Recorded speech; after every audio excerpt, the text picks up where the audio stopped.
cold turkey is great on sandwiches, but there's much better ways to break bad habits, particularly in this new year. I'm talking about my sponsor, Fume. Fume is an innovative, award-winning flavored device built to help you part ways with old habits. Instead of electronics, vapors, and harmful chemicals, Fume is completely natural and uses flavored air. It's a habit you're free to enjoy, and it makes replacing your bad habit very easy. It fills the void in a natural, guilt-free way, and you're going to get double the amount of course packages that you order from now until the 15th with Fume's double the course offer. Fume has served over 150,000 customers, and they've got tens of thousands of success stories. And there's no reason the next one can't be you. Your Fume comes with an adjustable airflow dial and is designed with movable parts and magnets for fidgeting, which is helpful when you're de-stressing and trying to break a habit. It's very fun to fidget with. Head to tryfume.com/Chael or scan the QR code. Make sure you use the code Chael to get yourself 10% off. All you gotta do is click the link below. Jon Jones needs to be real careful. And there's guys that can speak and it's helpful, and there's guys that it's to keep your mouth shut. And if you're ever speaking in the fight business and it's to make money, go ahead. But if you're speaking and it's not about to making money, there's no point in doing it, just so you know. You got to be real smart and really tactical and know what you're doing. And if you're just not those things, just don't talk. It will all be used against you. Let me give you a great example. Jon Jones won't shut up about legacy. As a matter of fact, I don't know of anyone I've ever heard that includes boxing who talks about legacy more. Just that specific word. I have never heard an athlete discuss legacy more than Jon. Countless interviews, countless posts. He was sworn in giving testimony in front of the California State Athletic Commission and talked about legacy. The commissioner even had to scold him for his arrogance of making this about himself, right? It was one of these things, but he didn't even understand legacy. He just kept saying the word. And I don't tease him for that, by the way. Like, there's a fine line of genius and insanity. We can just keep using adages over here today. But where does Jon sit? I mean, this guy is so brilliant within his field that the way that his mind works and what it is that drives him, including if that's legacy, the way that he'll be remembered. And there's a little bit more reason psychologically behind Jon. We can get into that sometime. You might have to remind me, but there's a little bit more reason, right? Ryan, you can do that today if you'd like, but there's a little bit more reason where legacy matters to Jon more than it does to other athletes. But let me just stop you there. I don't know how critical I would be of Jon when he was done. I don't know. I mean, sports is one of those things, I don't know that I'd talk about him at all. I don't know that anybody would. I know that Joe Montana's the best quarterback to ever do it that's still alive. And I know when ESPN was talking about football this morning, they didn't mention Joe Montana. And they didn't play Joe Montana clips. I mean, I'm just sharing for you. Sports is about what's now and what's next. So if Jon were to retire, one time about his legacy, you're going to hear about his legacy. For 1 week after he retires. From the day he retires, his legacy will be discussed until the next event, which is 1 week away. It's one of those things. But that week can really matter to you. And I'm, of course, not being literal. We still discuss the greats. George St. Pierre still gets mentioned to this day. And there was a pocket of guys for a while that would still, right? I mean, time gets in way. But Chuck Liddell, just by example, that era, representing that era. So if those things are really important to Jon, okay, but there are rules to legacy. And I don't know that Jon wants to be judged by those rules. Now, Jon has, and Michael Bisping was the one speaking about this. And Michael Bisping said, hey, look, and Michael does respect Jon. I can share that with you behind the scenes.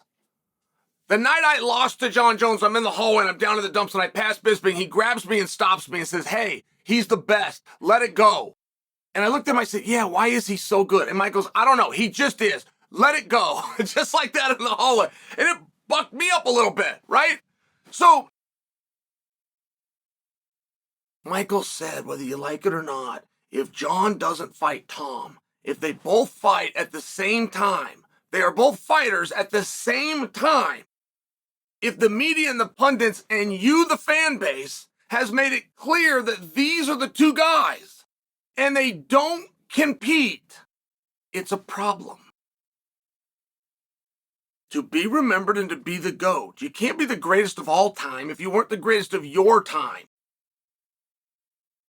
You cannot go into a conversation of the baddest dude in the world if you're not the baddest dude tonight. If you got a younger, bigger, with the same belt, 12-pound gold belt that says UFC on it is the same one Tom's going to have in the front row while Jon's in the octagon a few feet away. I mean, it's just one of those situations.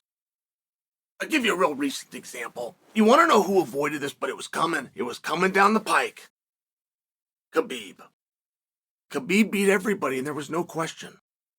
There was no discussion at all. It had never been mentioned of Khabib versus Oliveira.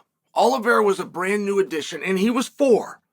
He was number 4 in the world when Khabib left. Khabib left at 29-0, and Oliveira had 8 losses on his record. There was no discussion of getting those boys together. And it was just a timing issue, right? In fact, it was Tony Ferguson versus Khabib, and Oliveira came in and he was able to have that great win, but that talk just wasn't there. Oliveira, he just wasn't a main event guy. He wasn't a main event. He wasn't a pay-per-view guy. That match was just not lined up. But when Khabib stepped aside, somebody's got to take the helm. And the guy that took the helm was none other than Oliveira. Now that becomes a problem. It becomes a problem only because they were competing at the same time. Had Oliveira come in a year later, different conversation, would have never touched Khabib. They were at the same time. Then all of a sudden they have 2 common opponents. Dustin Poirier was 1, Justin Gaethje was 1. Collectively, Charles Oliveira finished those opponents 2 minutes and 18 seconds faster than Khabib did. And all of a sudden you go, oh my gosh, we're going to have to compare the untouchable Khabib to Oliveira. And all of a sudden that came to a stop when the heir apparent to the throne, Khabib's own student, stopped Oliveira. I'm just sharing with you, like, this is the way that the sport goes. Nobody's off limits from it. And when Jon talks about legacy, there are rules to that. Now make sure, if Jon had retired and then Tom comes up, there's no conversation. That's not how it works. That's not fair. It would not be fair or reasonable to bring somebody in that wasn't there when you were active. And the timeline for Jon, see, here's what's so important, because Jon Jones's hands are clean. They're completely clean. But the argument has to be made by him. Then his fans and the base can come out and start to speak on it. And Jon's timeline is perfect. Would you agree with me that to call your legacy into question is fair? You can't be the greatest of all time if you weren't the greatest of your time. Can we agree? Sure, of course. Can we also agree that the day you retire, you're now done? But another guy comes in, we don't get to take that from you. He had to be there at the same time. We're saying the same thing 2 different ways. Yeah, we can agree on that. Listen, Tom Aspinall was not Tom Aspinall. Tom Aspinall was a guy that was 2 fights removed to a first-round loss to Curtis Blades. He was a guy who was young, who was big, who had the excitement of, well, Michael Bisping, quite frankly. He had the excitement of a fellow countryman who happens to be in the Hall of Fame and happens to be a paid announcer for the organization. It was really helpful. But Tom was not Tom. And Tom was not the one. The one that you chose and the media chose was Sergey Pavlich. Sergey was the one that Jon Jones was not going to fight. Sergey was the one that Jon was going to avoid. Sergey was the one that Jon was going to retire in front of. The reason that's a problem and relevant right now is Sergey was the backup fighter for Jones versus Stipe, which means Jones already agreed to fight him.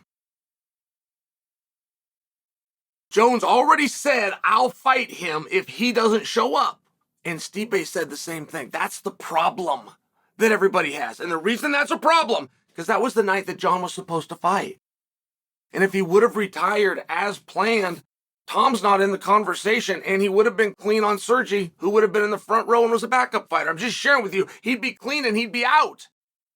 The injury is what delayed the time frame, elevated Aspinall, and has now created the discussion. There was no plans for an interim title. There was no room for an interim title. We were never in this position. And moreover, it wasn't Tom. It was Pavlich. And it would have remained Pavlich as Jon would have exited stage left if he went through the retirement. Through the retirement and that fight went through. So I'm just sharing with you. I don't make the rules to legacy. I identify them. Jon Jones's hands were completely clean. He's never got credit that he already agreed to fight Sergey. He never got that credit. And he would have been out the door that very night. So now he has an injury. So now he needs to make it very clear, guys, my plans have never changed.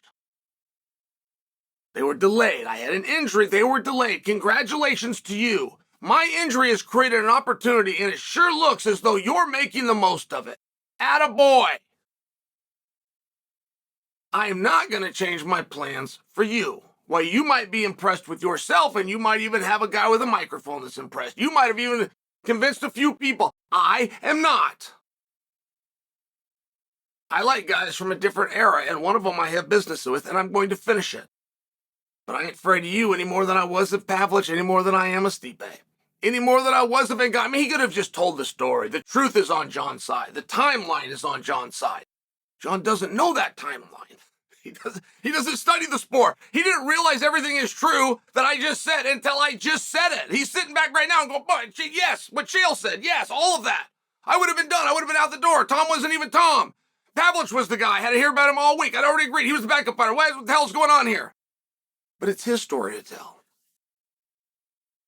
And if you're not good at telling those stories, if you're not good at talking about something that's going to bring in money and it's going to bring in business, talk about something else. That would be my advice.